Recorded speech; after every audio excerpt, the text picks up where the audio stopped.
Welcome back to my YouTube channel. तो आज हम बात करते हैं एयर इनवॉल्व में किस प्रकार से प्रॉब्लम होती है और क्या कॉम्प्लिकेशन होती है, वीडियो में बताने वाले हैं। तो आपको प्रैक्टिकल दिखा रहे हैं। इस प्रकार से आपको फिल्टर लगा हुआ दिखाई दे रहा होगा, जिसमें आपको ट्यूबिंग में ब्लड जाते हुए दिखाई दे रहा होगा। अगर ये ट्यूबिंग में एयर आ जाती है जो इस प्रकार दिखाई दे रही हो, जिसके कारण ये एयर आने के कारण आपके पेशेंट को प्रॉब्लम हो सकती है। आपको एयर आ गई है, इस एयर को क्लियर करना होता है जब भी आपको पेशेंट को, नहीं तो पेशेंट के बॉडी के अंदर एयर एंटर कर जाएगी, जिससे उसको बहुत सारी प्रॉब्लम होने की संभावना बढ़ जाती है। तो इस प्रकार से आपको प्रैक्टिकली दिखा रहा है। अगर IV बैग खाली हो जाता है, आपको जो नॉर्मल सलाइन का बैग खाली हो जाने के कारण भी आपके IV सेट में एयर आ जाती है, जिसके कारण पेशेंट के अंदर जाने की संभावना रहती है। डायलिसिस कॉम्प्लिकेशन कौन कौन से होते हैं, इसमें एयर इनवॉल्विंग कॉम्प्लिकेशन क्या होता है, इसमें क्या क्या प्रॉब्लम आती है एयर इनवॉल्विंग, तो इसके बारे में हम सारी डिटेल में बात करते हैं।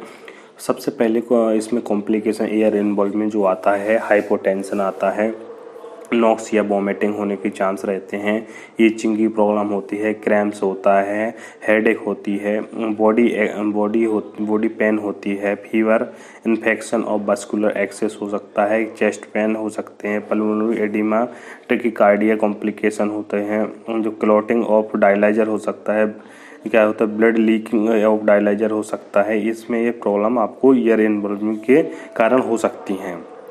किस कारण से होता है? आपका जब बैग IV बैग होता है, जो वो खाली हो जाने के कारण भी एयर इनवॉल्विंग की प्रॉब्लम हो सकती है। एयर लीकिंग ब्लड लाइन, अगर जो ब्लड लाइन होती है उसमें अगर कहीं लीकिंग की प्रॉब्लम होती है, या आपकी किसी प्रकार से उसमें छेद हो गए हैं लाइन के अंदर, या किसी प्रकार से वो टूट गई है वो लाइन, तो उसमें उसके कारण भी एयर आने की ज़्यादा चांस रहते हैं। एयर डिटेक्टर नॉट अलाउड, अगर मशीन सेंसर पर नहीं है तो उस कारण भी आप उसमें एयर की प्रॉब्लम आ सकती है। लूज कनेक्शन का लूज होने के कारण भी आपको जो आपकी एयर जो लाइन होती है आपकी, उसमें एयर आने की संभावना बढ़ जाती है। सेपरेशन ऑफ ब्लड लाइन, अगर जो ब्लड लाइन होती है दोनों सेपरेशन नहीं हो ब्लड लाइन का, तो उस कंडीशन में उसमें एयर जाने के चांस बढ़ जाते हैं। इस कारण भी आपकी एयर इन्वॉल्वमेंट की प्रॉब्लम हो सकती है। एयर इनवॉल्विंग में होने वाले कौन कौन से सिम्टम्स होते हैं एयर इनवॉल्विंग के? Coughing, shortness of breathing problem होती है कुछ समय के लिए, चेस्ट पेन ऑफ प्रोसीजर के समय चेस्ट पेन की ज़्यादा प्रॉब्लम होती है, ट्रैकीकार्डिया होने के सबसे ज़्यादा चांस रखते हैं, साइड में पैरालिसिस, एक साइड आपका बॉडी पैरालिसिस होने के चांस रहते हैं, या एक तरफ किसी भी साइड में पैरालिसिस होने की संभावना बढ़ जाती है, पॉसिबल ऑफ कार्डियक या रेस्पिरेटरी अरेस्ट होने के सबसे ज़्यादा चांस रहते हैं। कॉज ऑफ एयर इन्वॉल्विंग, क्या कारण होते हैं एयर इन्वॉल्विंग के? एम्प्टी स्लाइन बैग, आपका जो स्लाइन बैग होता है नॉर्मल स्लाइन बैग वो खाली हो जाता है, उस कारण आपके एयर इन्वॉल्विंग की प्रॉब्लम बढ़ जाती है। लूज कनेक्शन होने के कारण भी आपका जो एयर इन्वॉल्विंग की प्रॉब्लम होती है।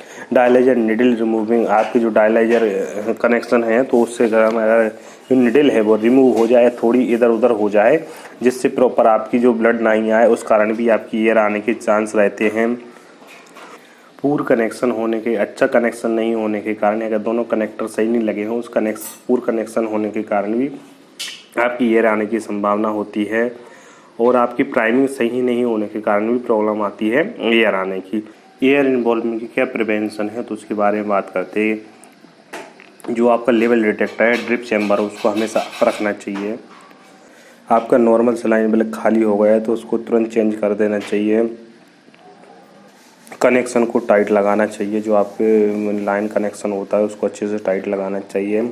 निडल का आपको टेस्ट कर लेना चाहिए, कहीं आपका लूज तो नहीं हो रही है। निडल लूजिंग होने के कारण भी आपकी एयर आने की संभावना होती है। करेक्शन प्राइमिंग को करेक्ट होना चाहिए, सही तरीके से प्राइमिंग होना चाहिए, उसमें किसी भी प्रकार का एयर नहीं होना। ट्रीटमेंट ऑफ एयर इन्वॉल्विंग, इसका क्या ट्रीटमेंट कर सकते हैं एयर इन्वॉल्विंग में? Claim blood line and the stop pump, आपका जो प्रोसीजर चलता है उस समय आपको क्या सबसे पहले क्लैंप बंद कर देना चाहिए और ब्लड पंप को स्टॉप कर देना चाहिए, जिससे कि जो अगर एयर ज़्यादा होती है तो पेशेंट के अंदर नहीं जाए। पंप पेशेंट तो ट्रीटमेंट पोजीशन में आपको पेशेंट को लेटा, सीधी पोजीशन में पेशेंट को लेटा देना चाहिए। इसके बाद अगर ज़्यादा प्रॉब्लम आती है तो उसको CPR देने की कोशिश करना चाहिए।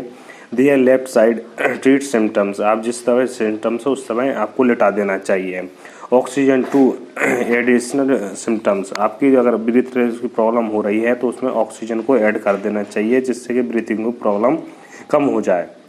चेस्ट पेन की प्रॉब्लम हो तो उसके लिए थोड़ा आपको रब कर देना चाहिए हाथ से। चेस्ट पेन की थोड़ी बहुत प्रॉब्लम हो तो उसको रब करना चाहिए जिससे कि आपको वो ठीक हो सके।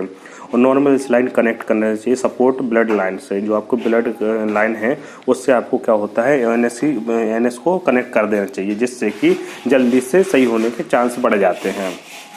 तो ये प्रॉब्लम होती है एयर इन्वॉल्व की, तो इस समय ये इस प्रकार से ट्रीटमेंट अपन को करना चाहिए। अगर वीडियो पसंद आए तो चैनल को लाइक, सब्सक्राइब एंड शेयर करें।